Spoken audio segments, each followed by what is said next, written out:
the challenge that we face is that we believe we're extremely productive in the face of opposing models. This is the work of Chris Argyris, the management thinker at Harvard, and he says that we have our espoused theory of action, how we think we are in the world. We believe we're very open-minded and that we're authentically ourselves, and we take the time to reflect, and we're gracious under pressure or in the face of conflict.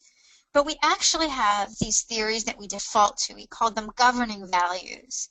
And the governing values aren't very pretty, but they exist, again, for a reason, for survival.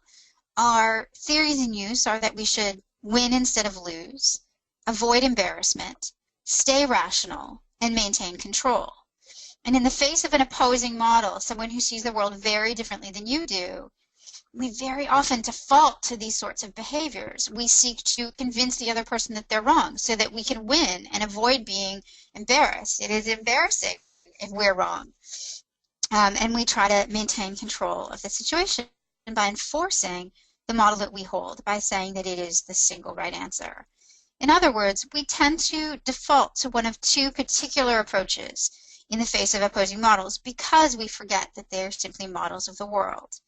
One is the flee response, to avoid the idea that there is another model worth engaging in, to say there is a single right answer and I found that single right answer.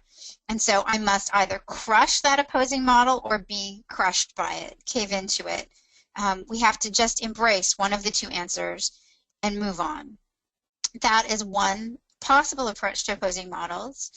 The other is a little friendlier, but it's not necessarily all that much more productive. This is to say, all right, there may well be opposing views of the world that we should engage in, and we're going to call them options. And we're going to lay out all of the options on the table, and we're going to evaluate those options equally.